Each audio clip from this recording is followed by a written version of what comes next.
Welcome to Renewed by Faith, where we are taking a deep dive into the book of Job. For this video, we are looking at chapter 7, continuation of Job's response to his friend Eliphaz the Temanite. In the beginning of Job's mourning, his friends came and sat with him in mourning for 7 days in complete silence, being utterly respectful of his grief. And then his first friend Eliphaz speaks out and kind of builds him up in the beginning, and then kind of explains that he met a spirit, and the spirit said, "Can a mortal be more righteous than God?" And then goes on to kind of say that Job is being foolish, and then stating that if he was Job, he would appeal to God and lay his cause before him, and then exalts God and says, basically, blessed is the one whom God corrects, so do not despise the discipline of the Almighty, stating that this very well could be a discipline moment for Job. So Job in chapter 6 responds, talking about his anguish, understanding that, it's very possible that God's hand is upon him in a negative way. Says, the arrows of the Almighty are in me, my spirit drinks in their poison, God's terrors are marshaled against me. And then basically says that he might have his request that God would grant him death, right? He's that miserable. How often are we that miserable that we're like, I'm just ready to give up, right? And then he states that Eliphaz is no help to him whatsoever. He says, what have I asked you? I asked you for nothing. And then goes on to say to reconsider his integrity, right? And says, is there any wickedness on my lips? So again, just restating his innocence, not even taking an opportunity to take humility and reflect and think maybe there could be something more, right? So let's just jump into chapter 7. Do not mortals have hard service on earth? Are not their days like those of hired laborers? Like a slave longing for the evening shadows, or a hired laborer waiting to be paid, so I have been allotted months of futility, and nights of misery have been assigned to me. When I lie down, I think, how long before I get up? The night drags on, and I toss and turn until dawn.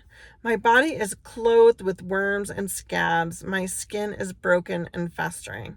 My days are swifter than a weaver's shuttle, and they come to an end without hope. Remember, O God, that my life is but a breath. My eyes will never see happiness again.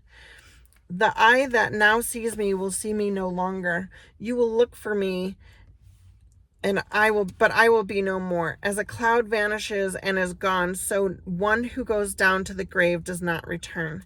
He will never come to his house again. His place will know him no more.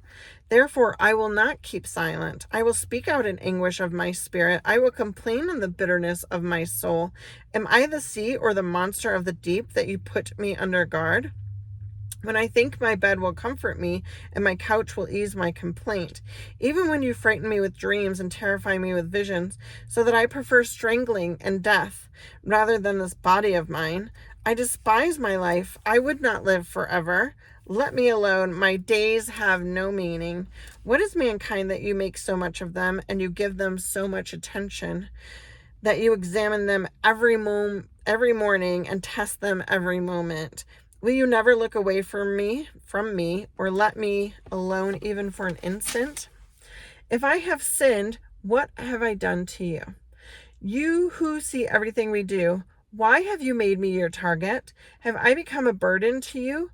Why do you not pardon my offenses and forgive my sins? For I will soon lie down in the dust. You will search for me, but I will be no more. So that is the end of Job's response to this rebuke of Eliphaz. And he is, as we see, he is not happy. He's still in anguish. And he is expressing his utter misery, right? His skin is broken and festering.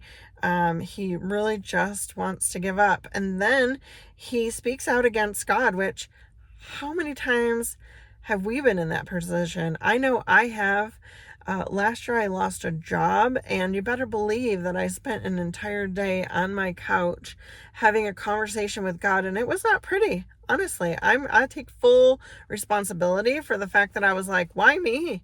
What did I do? But at the time I did not see the God's plan, right? All I saw was my moment. I didn't see what God had in store, or that he would redeem the situation. And of course, he made everything right.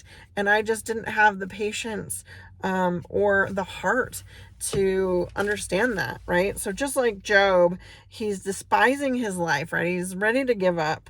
And then he questions God. What is mankind that you make so much of them? Test them every moment.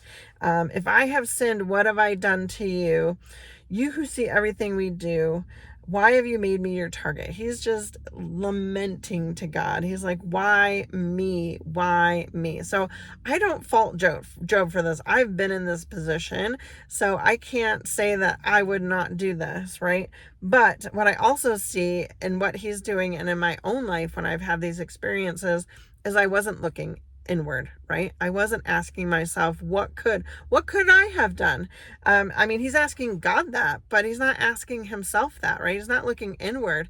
That's where we need to be looking inward. Like, okay, if God might be disciplining me, there might be something that I need to do better. Who am I to think that I know more than God, right? And we see that towards the end of this book.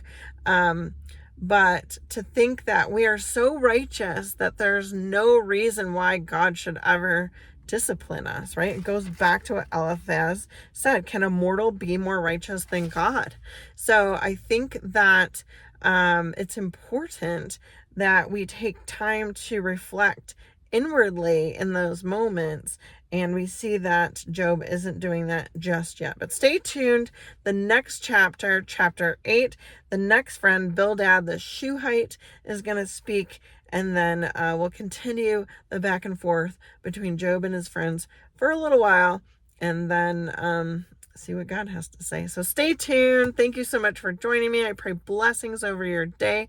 I thank you for giving me this opportunity to share what God has put on my heart about sharing the book of Job with you. And I look forward to seeing you in the next video.